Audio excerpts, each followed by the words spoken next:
Good morning, everybody. Good morning. Whoever ordered the sunshine about 10 minutes ago, thank you.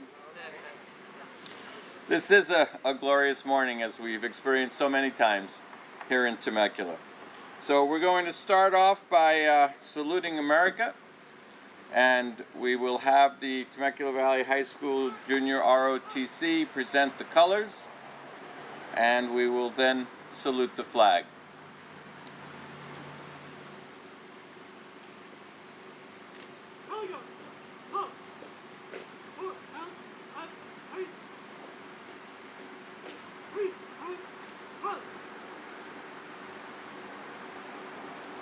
Please join me in the pledge.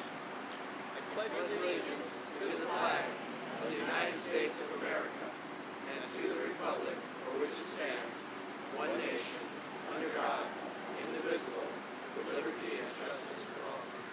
Please be seated. Boy, young or old, nobody does it like the military, right? It's always a pleasure to see that. You're going to hear from several speakers this morning, leaders of our community and those who were involved in getting this memorial done. But before we do, I'd like to just give you a few pieces of information about how this came about. As we lost in 2016 one of our own, Staff Sergeant Louis Carden,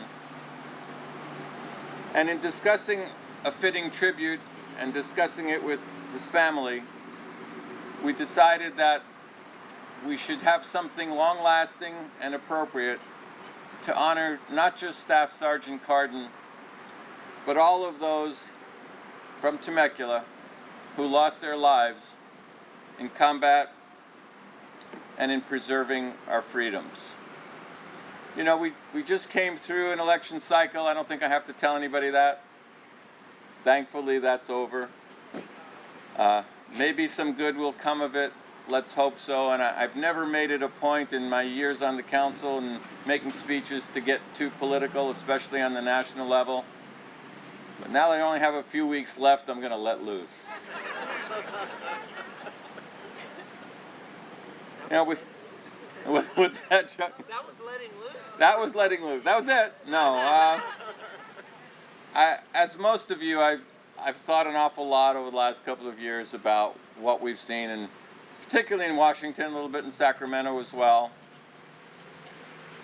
And the president in his campaign in 2016 was obviously fond of his catchphrase, let's make America great again. It's a great phrase. Nobody can argue with America being great. But as we look at where we are now, towards the end of 2018, and look at the rancor, the way our elected officials conduct themselves, I don't know about you, but as much as I love Temecula and as much as I love the United States, it sometimes makes me ashamed. And I think rather than concentrating on let's make Temecula great again, maybe it's time we thought about let's make America whole again. And I'd like to see us all concentrate on that as the weeks and months and years go by, because without that, we will remain a nation divided, see nothing positive happen, and not move ourselves forward in our own eyes and in the eyes of the world. So let's think about that, and that's as political as I'm going to get. In deciding what to do in terms of the memorial you see behind me, we had some great partners, and you'll hear from all of them today. From the VFW, from the Women's Club, from Supervisor Washington's office, our own community services staff, and others within the city. And what you see is, I think, a very fitting tribute, and I'm very proud of the way it's turned out. Thank you for the artist. Ms. Kaysen, where are you? Thank you very much. It's a job well done. Thank you also for one of our commissioners, Bob Hagel, who was very instrumental in coordinating everything and getting some resources together. Bob, thank you. We've lost in total 5 Temecula residents over the years. And forgive me if I read something, but I won't remember otherwise. On May 3rd of 2005, we lost Army Sergeant Stephen Saxon. Army Captain Brian Freeman died on January 20th, 2007. Army Specialist Mary Gentian, and I may have mispronounced that, died on May 9th, 2008 while serving in Iraq. Marine Corporal Christopher Singer passed away January 21st, 2012 while serving during Operation Enduring Freedom. And of course, Staff Sergeant Louis Carden, who died on March 19th, 2016 in Iraq.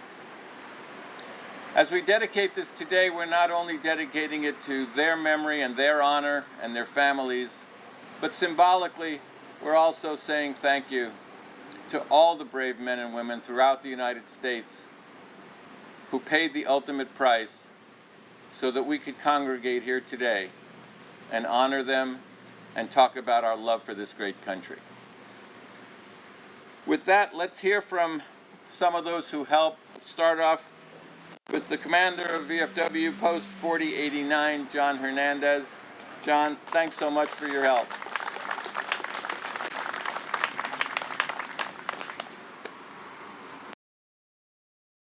Good morning, ladies and gentlemen.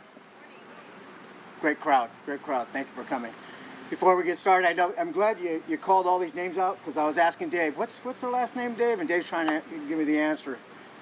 But Fred, I just want to say that the Carden family, Nellie, coming into my life, not the way I want it to be, but you know, sometimes in life we don't have those choices. But this is a journey that Dave Barragan and I were brought into by Jeff Comanchero and Chuck Washington. And I'll always remember that day, because I was wondering why Chuck Washington and Jeff Comanchero wanted to see me. And Dave Barragan was just saying, just roll with the punches and go. And when they had this idea of recognizing everybody, not just Louis, I thought it was a magnificent idea. And it brought us here today. And unfortunately, it came at a cost. But it's something that we'll always remember. And that means something to me.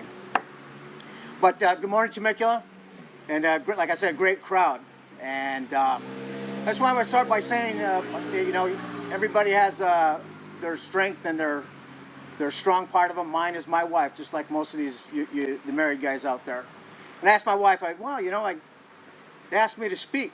What do I speak about? And she said, well, two things. Keep it short. And she said, do like Chuck Washington. He just shoots from the hip, you know? And I go, oh, I don't know about, okay, I'll try, honey, but I'm no Chuck Washington. Okay, so she said, you know, let's talk about the city. Maggie and I came to Temecula in 2001. And I always remember because we were in escrow during 9/11. And we came to Temecula, and I just fell in love with the city. And I hadn't even seen, you know, not half of it. And I know what some of you are saying right now, well, I've been in Temecula, you know, longer than that. I should tie my horse to a hitching post in Old Town. Just kidding. But when we came to the city, we really didn't know how user-friendly for veterans it was until we got involved in the city. And I'm going to tell you the truth. I didn't really get involved actively in the city until I met Sergeant Major Retired David Barragan. And sometimes he took me by the hand, sometimes he took me by my nose. And thank you, David, for being one of my best friends. It's because of you I'm standing here today. And I'll never forget that. Thank you, sir. So slowly but surely we got involved in the VFW. And shortly after that, I got involved with the American Legion. My brother's over here. And I don't know if he's here today, but Leonard Phillips. I met Leonard at a symposium. We got together, and I said, I want to be a part of you because I checked the list and you're part of me. And together, I think we'll do good things. This weekend, I was invited down to Escondido at a veteran symposium there. And in this area, in Temecula and Murrieta, if you don't know it and you're in leadership, I feel sorry for you. Because there's a plethora of organizations that help veterans. I don't know what happened last night in Thousand Oaks. And that's not my focus. My focus is taking care of veterans today, taking care of veterans in Temecula and in Murrieta, in our valley. And that's why we're here. We're taking care of the memory of veterans or servicemen who paid the ultimate price. And it's hard for you to understand that. And really, there's a part of me who thinks they understand that, but I don't know. I don't know. I think I do. And there came a point in my life, I'll be 60 next year, so some of you are saying, oh, you're a pup. But I'm still learning things. And when I asked Fred Carden, sir, can you give me something for a memorial that we're going to do that's for everybody, not just for your son, but I want to be able to say, when I drive by here, I see Louis. And he said, what do you want, John? And I said, a pair of boots would be nice. I can give it to Austin, and Austin can use it. I think Austin and I had talked about that, Austin. And he said, oh, yeah. So he calls Mary Pat, and Mary Pat says, how many pairs do you want? Louis had a bunch. So I met Fred at the post, and he brings the boots.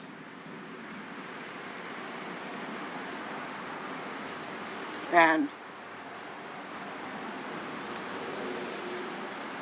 he brought me some of Louis. It's a little shell like this, and it has some of his remains in it. I was going to bring it today, but I thought, no, I'm not going to do that. I'll just explain it. If you want to see it, you come see our battle cross down on Diaz Road. You come see Louis. Because the sacrifices that these kids made, we built this memorial, not to forget them. And I tell you, I was hoarding Louis. I would keep him in my house, but I thought long and hard about it, and I said, no, I'm going to keep it at the post so everybody can enjoy him, so he'll never be forgotten. So when I come up here to pick up my laundry, or when I come over here to shop at Vaughn's, or I go get a haircut at Stu's, I get to come by here and think of Louis. And you can come by here and think of whoever you want that you've lost. But I'll think about a lot of people. I'll think about Dave Barragon. I'll think about Jeff Comanchero, Chuck Washington, Marianne Edwards. I'll think of a lot of people from the city. Mike, you guys do some amazing things, and people take for granted. And I'm here to tell you today that when you come by here, these are your works. These are your works. And what a way to go out, Jeff. What a way to go out. This is a reflection on the city of Temecula and its leadership. And only my God above and my wife know how much I appreciate this city, our law enforcement, our first responders, our EMTs, and everything in this city. And everybody who had something to do with building this city, Chuck. You guys are amazing. And I thank you from the bottom of my heart. I thank the city of Temecula, and God bless you all.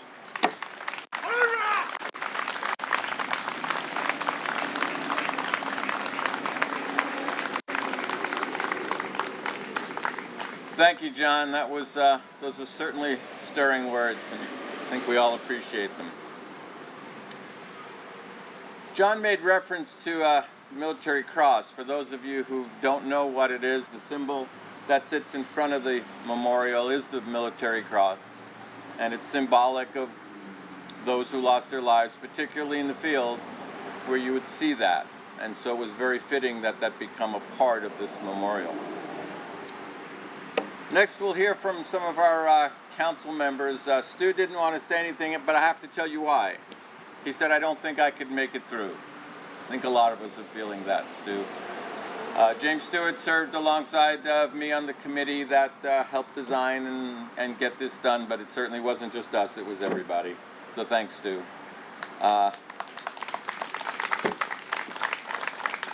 Mayor Pro Tem, Mr. Nagar, would you like to say a few words? No, I understand that too. And Mrs. Edwards.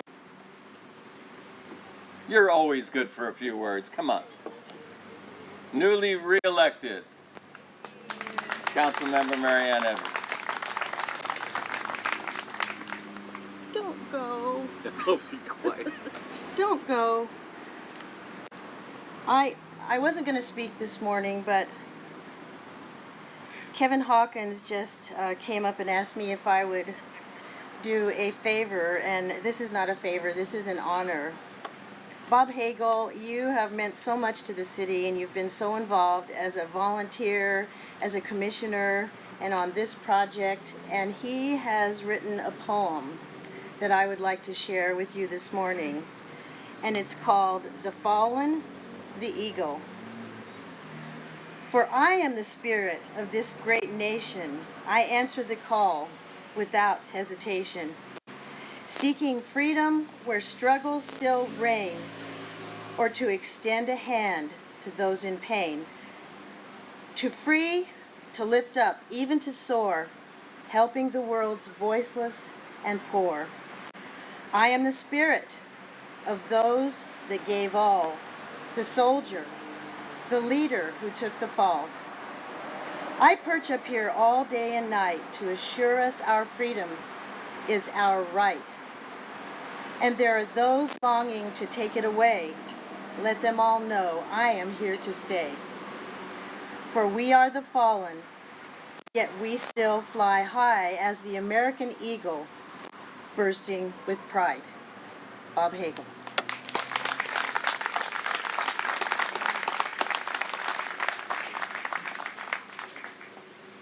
Thank you, Marianne. Before our next speaker, there are a few more people I'd like to acknowledge as being here today.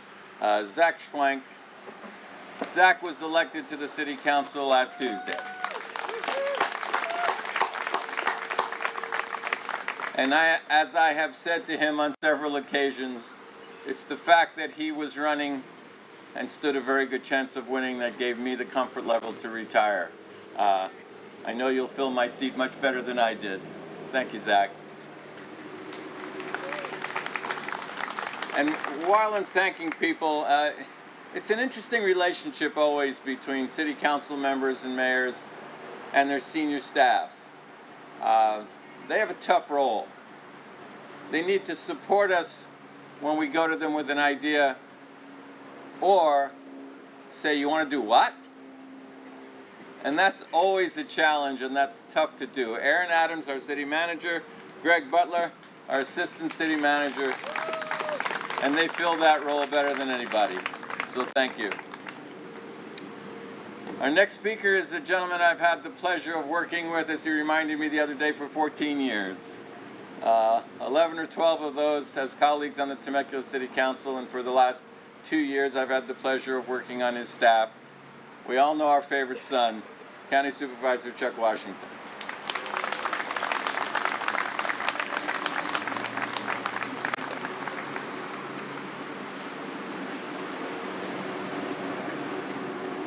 Thank you, Jeff. Good morning to everyone. I'm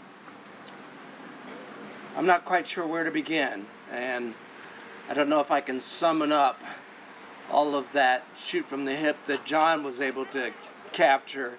I think he stole some of my thunder. Kathy and I came to the Southwest Riverside County area 29 years ago, and little did we expect that we would be here this long. We brought a 6-year-old with us who is now 35, the mother of 2, lives right here in Temecula. And life is good. Life is good for our family. We're blessed.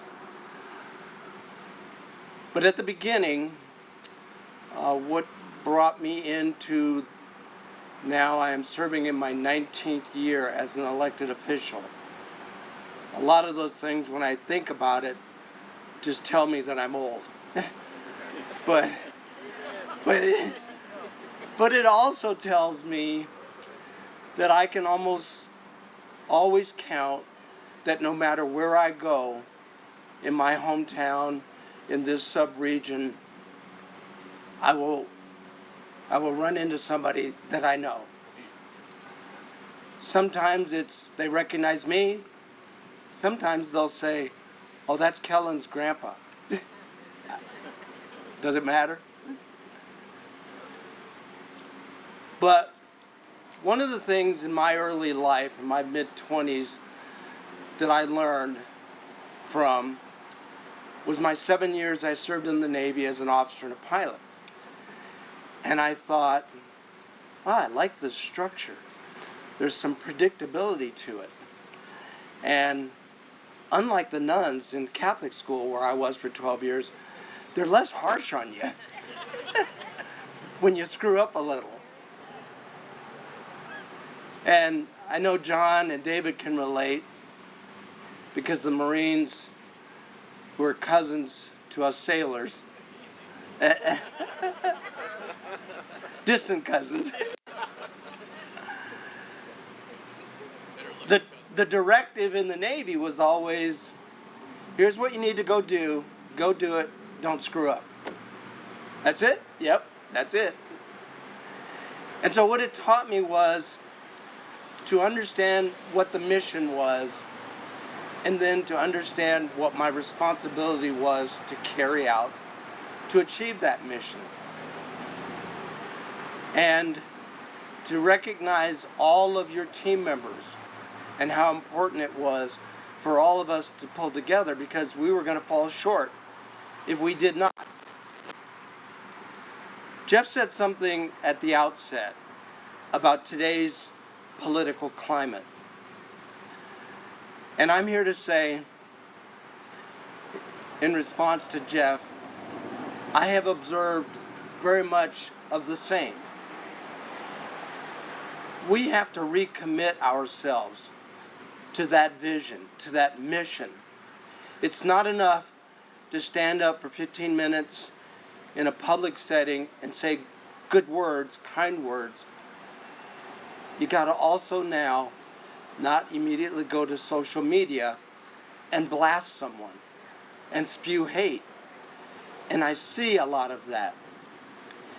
And it makes it very discouraging, because the only reason I got into public service as an elected official was because it was the closest thing I could get to going back to that feeling I had when I was in the Navy. That there was a common cause and that there was a good feeling. And people would say, well, now you're flying planes for Delta. And I say, yeah, people get off and they say, thank you for a safe flight. And you may have heard me say this in the past. My thought was, I wasn't doing it for you. I didn't know any of those people. And the great feeling I got about public service was, I am doing this for you. I'm doing this for all of us. We all have something to contribute. John, David, Jeff, Mike, Marianne, Stu, Zach. We all have something we can contribute.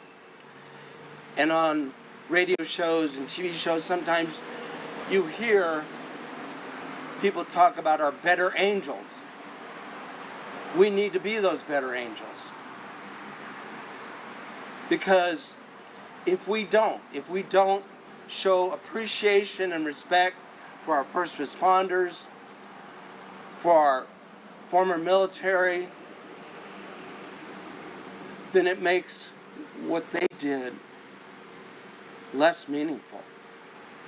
If they were willing to take a bullet for all of us, to make that ultimate sacrifice for all of us, if we don't leverage that into a recommitment to the democracy that we are as Americans, to the values we all share as Americans, then their sacrifice will become meaningless. So in closing, I'm so excited that I've been able to play a small part in where Temecula is today. We love our home city, our hometown. We love this county, and we especially love our nation. We love being Americans. And I just want to end by saying, God bless all of you for what you contribute to a great country. Thank you.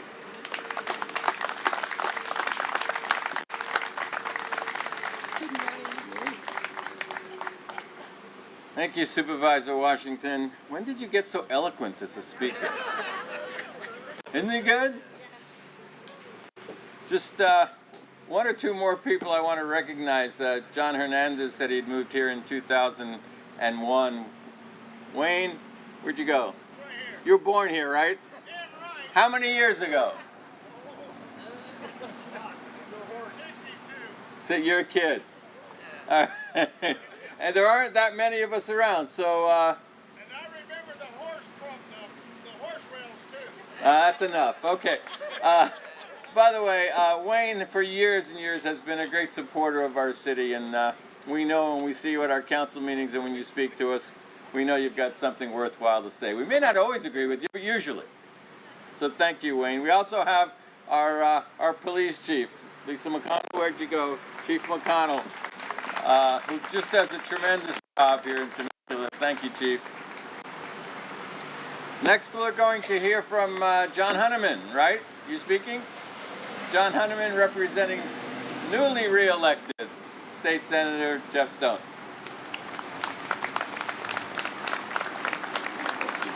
You've been around this community for a while. Yeah, it used to be how many traffic lights were in town when you moved here was the big measurement. But like I say, I'm here on behalf of my boss, State Senator Jeff Stone, who, as soon as the first election results were posted the other night, got on a plane and flew halfway around the world. So he's relaxing with his family. I'm curious, how many of you were here on Veterans Day in 2004 when we dedicated the statue and this memorial really came to life? I come down here and visit quite a bit because we have a stone from my dad over there who was wounded at Okinawa during World War II. I'm going to be brief, and this memorial is personal to me in ways that I never thought it would be. I knew Anthony Velardo. It's a name that won't mean anything to you, but Anthony Velardo was the older brother of my friend Steve Velardo, back in the small town where I grew up. Anthony was 6 or 7 years older than Steve and I, and I think I only met Anthony once or twice, and I think it was right after he came home from boot camp in the United States Marines in the mid-1960s. Anthony's father, Guy, ran the local pharmacy in our town. It's a town of about 24,000. And it was very proud to have a picture of his son, Guy was, of Anthony, on the counter in his pharmacy. You couldn't miss it in his Marine Corps dress blues. And then in 1966, Anthony was killed in combat as a Marine in Vietnam. And it had quite an impact on our whole community. I remember, and I was like 11, I remember the picture in the pharmacy was now draped in black to remember Anthony. And the town put up a memorial much smaller than this, eventually to the 5 sons of my hometown, town of, like I said, 24,000, who gave their lives in Vietnam. I have to say, Anthony's dedication was a contributing factor to my enlisting in the military 6 or 7 years later when I was old enough. The pharmacy, the Guy Velardo, the pharmacist, is long gone. Anthony's mother just passed away last month at the age of 93. And so making an impact and making the ultimate sacrifice was something that I learned as a young boy, the impact it can have. And while I didn't know any of the 5 service people from Temecula who passed away, I certainly wrote about them with the Californian at the time and got to speak with their families and got to know their pain and their suffering. And also, it was our way of honoring those people. And so now every time I drive past this, I will think about the 4 young men and 1 young woman from Temecula who made the ultimate sacrifice. But me personally, I also think about Anthony Velardo, who made such an impact on my life when I was 11 years old. So thank you for being here. Senator Stone wishes he could be here, and if you are a veteran and we can help you in any way at the Senator's office, don't hesitate to give us a call. Thanks.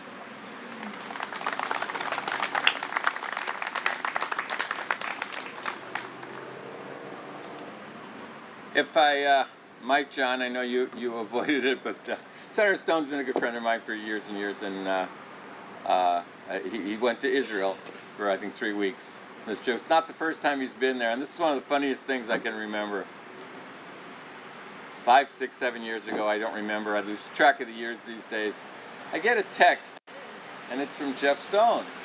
And hi, how are you? And I said, where are you? He says, I'm at the Wailing Wall. How many people get a text from the Wailing Wall? But that's the senator. I don't think we could ever do enough or say enough to thank, obviously, not just those who pay the ultimate price, but all of our veterans. So those of you who have served, would you please stand and let us recognize you?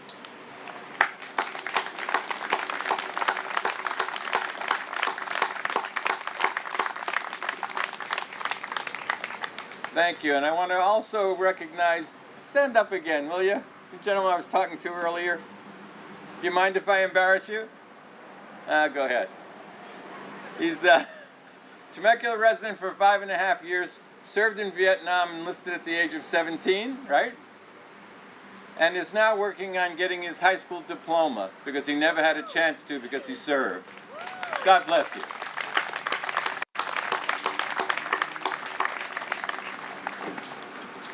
I believe we have Christy McDougall from Assembly Member Marie Waldron's office, another newly re-elected, and understands there's some exciting things in her future too. Yes. Yeah. Well, good afternoon again. My name's Christy. I'm here on behalf of Assemblywoman Waldron, soon to be leader of the minority party in the Assembly as of this afternoon. So that should go well. So your leader here in Temecula will be your leader in the Assembly overall. Again, we'd like to congratulate the City of Temecula and all the groups and organizations that worked so hard to make sure this got up in a timely manner. I think we were just here for the groundbreaking, and it's already up, so that's wonderful. Speaking, personal note too, I was actually a senior in high school when we had 9/11, so a lot of my friends signed up. Some came back, some didn't, so this is really nice to see in our community, and thank you very much. Thank you.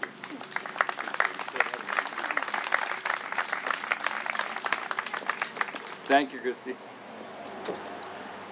Well, we're going to listen to one more.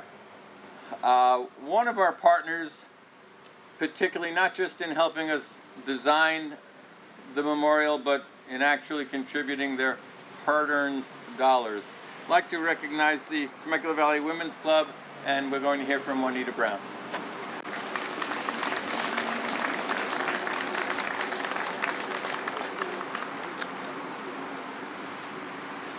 Good morning, everybody.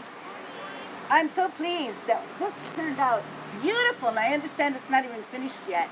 It's going to be wonderful. And the Temecula Valley Women's Club is so pleased to be a part of it. How it came to our attention in the first place, Nancy Alcorn, a former president of the club, her daughter-in-law is cousin to Staff Sergeant Louis Cardin. And I remember when his body came to town, I wasn't going to do this. All the bridges, all the streets were lined by Temecula people. I went, what a place I'm living in. I love this. It was wonderful. So when Nancy said, let's get the Women's Club involved in this memorial, the City Council opened their arms, let us in, and got it done. All right. Thank you. Thank you, Juanita. It's amazing how many wonderful things the Women's Club has done in this community over its long history, so thank you. Well, unless we got anybody else who wants to speak, that's about it. But we are going to cut the ribbon. I don't know, staff, if you've got something orchestrated particularly, but why don't we have all of the elected officials and the Cardin family and our senior staff participate, cutting the ribbon, and then let's everybody come on up and we'll take a picture, okay? All right, thank you.